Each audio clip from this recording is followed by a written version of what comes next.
City of Brass is an action roguelite similar to Ziggurat or Immortal Redneck. It has a veneer of 1001 Nights.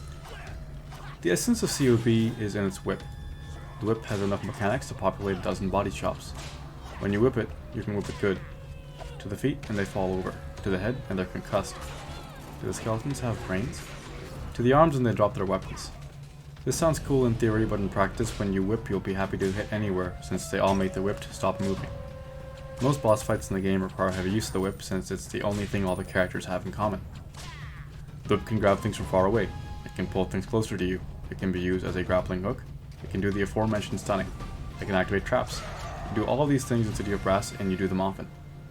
Let's talk a bit more about the traps. They suck. They are everywhere. You do not feel clever for playing around them. The traps do not cause some kind of anxiety. In this game, traps are the equivalent of jogging barefoot in the coffee table section of IKEA. Taking damage from traps happens somewhat often in the first 5 hours, and mostly produces the phrase, "ah, for fuck's sake." Traps push this game further away from Doom and closer to Minesweeper.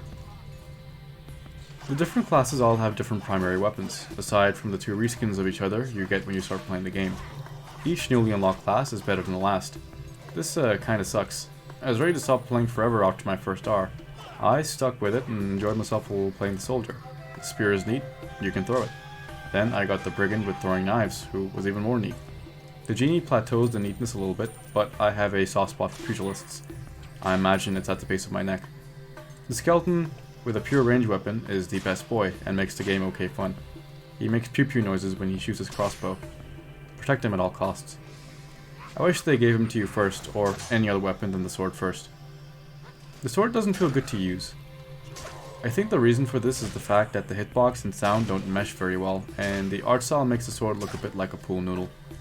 In contrast, the genie's knuckle and the soldier's spear feel much better to use despite only having slightly more range at the cost of spread and the same everything else. Stabbing motions make more aesthetic sense to me, except for the fact that skeletons don't have anything to stab. Why wouldn't you bring a club, or a mace, or a morning star to a city of skeletons? What are the protagonists hoping to bleed out of them? Only the genie came knowing the lay of the land. The weapons sort of don't matter though. With the whip you can grab throwables scattered throughout the level. These throwables are the equivalent of bringing fragmentation grenades to the Peloponnesian War. Thucydides would have had a lot less to write about. Pair this up with the fact that most enemies don't really do much and the combat takes a rather uninteresting turn. You can whip Arabian-themed explosive barrels too, and push enemies into traps. The environment is much deadlier than anything you can stab with. The procedural generation makes sure you have enough to kill everything in the level 5 times over. There is far too much environment to reckon with in a second. The levels drown out your eyes. You quickly grow accustomed to triple and quadruple scanning a room to make sure you didn't miss any enemies, traps, chests, potions, or gold. Let's talk about the gold, and the genies.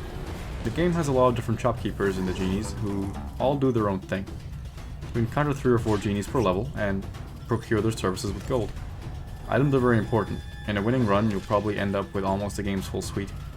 They make you much more powerful, giving you immunity to certain things, making you faster, etc, etc.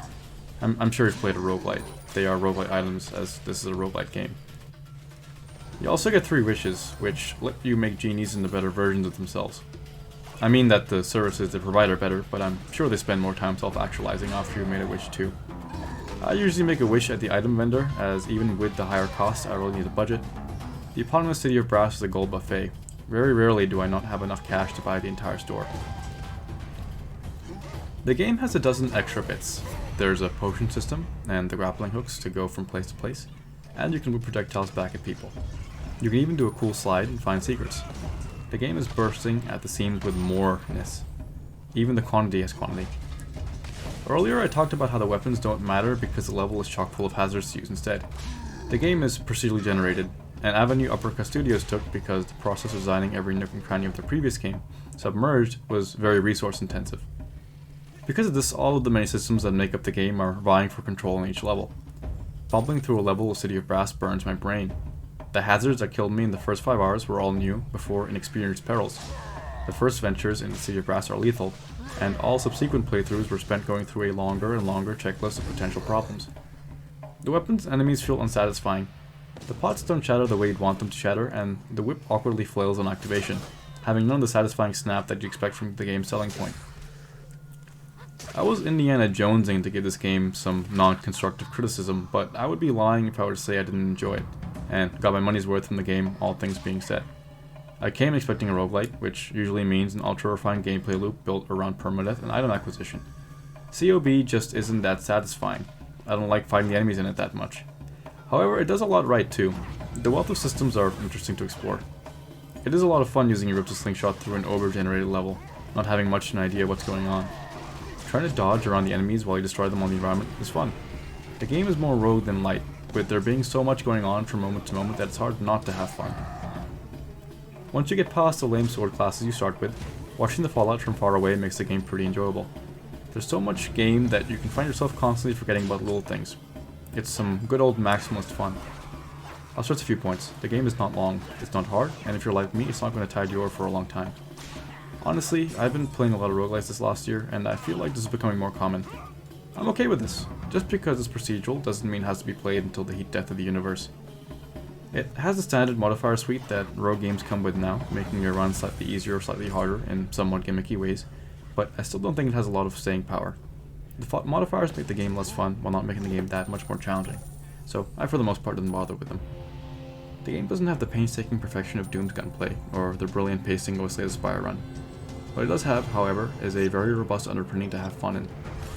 It's not the tightest game in the genre, or amazingly designed, but I'd say it's inarguably worth the money asked for. When it's bad, it's at least bad in interesting ways, which already sets it apart from the sea of roguelike mediocrity. This game is overflowing with stuff. Quantity does not equal quality, of course, but to quote JOS, quantity has a quality all of its own. You'll have a fun 3 to 12 hours with the game, after the first 1 or 2 hours with it. Maybe you'll have more fun if you bought it on sale. I don't know, I hope that helped. Thanks.